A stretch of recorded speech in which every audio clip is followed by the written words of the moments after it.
Good evening all. Biochemistry Simplified. I still thank you so much for the subscription. Let us keep on subscribing, liking, viewing, and learning. And I hope the channel will be helpful to many students to understand much on biochemistry. Today we are going to discuss on another biomolecule, the lipids. And even in my introduction part to biomolecules, I base much on the monomers, the building blocks. And most digestion products of lipids, most of it is always fatty acids. So in my introduction in lipids, for example, I've covered my sessions, I've covered the fatty acid, how to draw the structures, classification of saturated, unsaturated, saturated no double bond, and saturated have double bond, and unsaturated we looked at mono and polyunsaturated fatty acids, and still we've known the common names and how to draw the fatty acids structure. So today we are going to dwell on fatty acid oxidation, the degradation of fatty acids. What is the process which involves the degradation of fatty acids? And remember, in the degradation of fatty acids, of the even chain fatty acid to be precise, and still saturated, it is going to give us acetyl-CoA. But for the odd chain fatty acids, we are going to get propionyl-CoA. So the acetyl-CoA, which is generated from the degradation of fatty acids, can be helpful in the synthesis of the fatty acids and also in the synthesis of ketone bodies. Where acetyl-CoA is needed, it can be used in those metabolic pathways. So let's dive into fatty acid oxidation, degradation of fatty acid. So we are going to generally look at metabolism of lipids, which will always include degradation and synthesis, as well as regulation of these processes, though we are not going to look at the regulation much, but we are going to look at the degradation. We are going to start with the degradation of the fatty acids and finish in the next presentation on synthesis of fatty acids as well as the synthesis of ketone bodies. So there will be a major emphasis on acetyl-CoA. It plays a major role here in lipid metabolism. So for the oxidation to take place, before oxidation, before degradation, the fatty acid, if you look at its structure, it has the carboxyl terminal end and the methyl end. So the carboxyl terminal end need to be activated by addition of a CoA group. Talk about the CoSH. So the thiokinases, which are also known as the acetyl-CoA ligases, will activate this fatty acid to form the fatty acetyl-CoA. So if it's palmitate, it will be palmitoyl-CoA. If it is stearic, it will be stearyl-CoA. So it will have the CoSH component on it, that is the activation. So that is what happens in activation. You can see the E is the enzyme, and this is the fatty acid, the RCH2CH2COH, generally how the fatty acid looks like. The R standing for the methyl end, the COH standing for the carboxyl end, and then there should be ATP, a source of energy. And then since they are thiokinases, the kinases will always have magnesium ion or manganese on their active site for them to work. So you can just see the attachment of AMP, the presence of the enzyme which catalyzes this. Then this is the last place where it is activated. You can see formation of S-CoA. So now we have the fatty acyl. Then the downward tells much about now the overall equation for the activation step.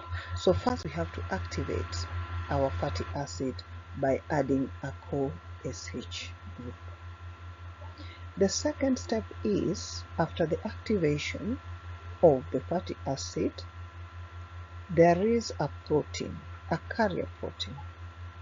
It has to ferry our activated fatty acid from the outer membrane of the mitochondria to the inner membrane. Remember, oxidation takes place in the mitochondria. In my introduction, I mentioned the organelles. Understanding the organelles, understanding the biomolecules, and now we understand the processes which takes place in those organelles, how important the organelles are, how important the biomolecules are, how important the metabolic pathways are. And I said there is a relationship on this pathway. We call it system biology or interactomics. The interaction of the metabolomics, the genomics, the proteomics, the transcriptomics. There is relationship. Carbohydrate metabolism, lipid metabolism, protein metabolism, nucleotide metabolism, there has to be interaction. So this protein called carnitine will transfer our activated fatty acid from the outer to the inner mitochondrial membrane. So at that point, the acyl transferase 1 will catalyze the reaction where we are transferring or where we are carrying our activated fatty acid from the outer to the inner membrane. In the inner mitochondrial membrane, the beta oxidation will start. After it has transferred it inside, it will go back for another fatty acid. So during the oxidation or degradation of those fatty acids, it involves only 4 steps. If you talk about the types of metabolic pathway, the fatty acid oxidation is a spiral type of metabolic pathway because the same enzymes go round and round and catalyze. It goes in cycles and catalyze the pathways or the process. If you talk about the glycolytic pathway, is a linear type of metabolic pathway because as much as you have the substrate, the enzyme, you form a product. In the next step, the product becomes the substrate, and then you have the enzyme, and then you form a product. Those are type of linear metabolic pathways. The gluconeogenesis, the glycolytic pathway, those are linear. For the TCA cycle and the urea cycle, it is known as a cyclic type of metabolic pathway. So that is what those pathways are based on the types. So in this case, we're talking about the spiral type of metabolic pathways. So it involves the 4 steps at the time when beta oxidation or degradation of an activated fatty acid takes place in the inner mitochondrial membrane. The first step is always a dehydrogenation step, and the enzyme is always FAD dependent. Remember, at that first step of beta oxidation, we are generating FADH2, still the electron carriers. Hydration happens in step 2. Step number 3 is still dehydrogenation, but the enzyme is NAD+ dependent. We're generating NADH, still the carriers, electron carriers. Then the last step is thiolysis. There is a breakdown. Lysis is a breakdown. So let's see what happens. That is the general formula for any of those fatty acids which you use. But then at this point, it has been activated. You can see the R for any of those saturated fatty acid which we are dealing with, but then it has to be even chained fatty acid. So we know it as acyl ASCO-A. An activated fatty acid has been carried into the inner mitochondrial membrane. Now the degradation starts. first point is where we have a dehydrogenase. The enzyme will get most of the names from the substrate. The substrate is acetyl-CoA. So the acetyl-CoA dehydrogenase, it's the first oxidation. Then the enzyme is FAD dependent. FADH2 is generated. The acetyl-CoA is converted to enol-CoA. Look at what happened to the structures. Just know what structure, each and every step, what happens, what changes. All those reactions will take place. First one, you have an activated fatty acid. And then the next step, whatever you are forming is a product which has a double bond. Introduction of a double bond. The acetyl-CoA dehydrogenase catalyzes the step. You form an enol-CoA. Then the double bond has to be removed by addition of water. Hydrolase has to come in. So by addition of water, the enzyme will take the name of the substrate, enol-CoA, hydrase, addition of water. It will remove the double bond. That position where double bond is removed and OH is introduced. But then I still stress on balancing the bonds around the carbon. If you look at the atomic number of carbon of 6, configuration 2 to 4, the outer shell need 4 electrons for stability. Kindly balance the bonds.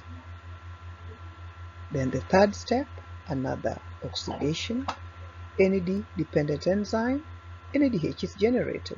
It still gets the name from the substrate, which is L-beta hydroxyacetyl-CoA dehydrogenase. I told you where there is NADH, FADH, NADPH, most of them are oxidoreductases. They will take the name dehydrogenase. So the last step, from the oxygen, which is hydroxyl group, which was added in the previous step, we are forming a keto. The same spot, only that one carbon close to R. The same spot. Very simple. Just add the keto. So it is beta ketoacyl-CoA. Then thiolysis, breakdown. We form the acyl S-CoA, which is now less 2 carbons. Because acetyl-CoA is 2 carbons. If you started with C16, which is palmitate, at last, with this first cycle, you will have C14 and an acetyl-CoA. So it means for palmitate, you will have 8 of the acetyl-CoA. For stearate, you will have 9 of the acetyl-CoA. For arachidic, you will have 10 of the acetyl-CoA. This is the beta oxidation which takes place, the degradation of those fatty acids. Remember, at first there has to be activation, addition of CoSH group. The second step, we have to transfer it from the outer mitochondrial membrane into the inner mitochondrial membrane, and the carnitine will do the work, and then the 4 steps will take place. So it will go until you have the acetyl-CoA. It will go 7 cycles, but you generate 8 acetyl-CoA if it's palmitate. Stearate will go. So the cycles are 1 less than the generation of the acetyl-CoAs. So that is the degradation of even chained fatty acid. So it gives an example of palmitic acid or the palmitate, what happens in each step. This one is activated, palmitoyl-CoA. Each step, the acyl-CoA dehydrogenase, NADH2 generated, FAD dependent, then the hydrase or the hydratase working on it, still gets the name from that enzyme, introduction of the double bond, and then the double bond is released by addition of water, and then formation of keto group, and then at last you have myristyl-CoA. C14, myristate is C14. But then you have an acetyl-CoA. So each and every time you reduce your fatty acid 2 carbons less until you finish, you remain with only acetyl-CoA. So palmitate is going to generate 8 of the acetyl-CoAs. It talks about 8 acetyl-CoAs will enter the citric acid cycle because the acetyl-CoA has to combine with oxaloacetate and forms the citrate. Then it is going to generate the reducing equivalences as well as the carbon dioxide, which are going to be generated by the carboxylation reaction of the TCS cycle. And those reducing equivalences, the NADH and the FADHs, act as electron carriers in the electron transfer chain, which at last also generate energy in form of ATP. Oxidation of odd chain fatty acids will give us acetyl-CoA and a propionyl-CoA, because at some point you will be having two less, but at the end of it you'll stop at 5. So there'll be a bit of propionyl-CoA and acetyl-CoA. The acetyl-CoA will go straight to the TCA cycle, but the propionyl-CoA has to be converted via these steps: D-methylmalonine to L-methylmalonine, then succinyl-CoA, which is an intermediate of the TCA cycle, and it will also generate the reducing equivalent.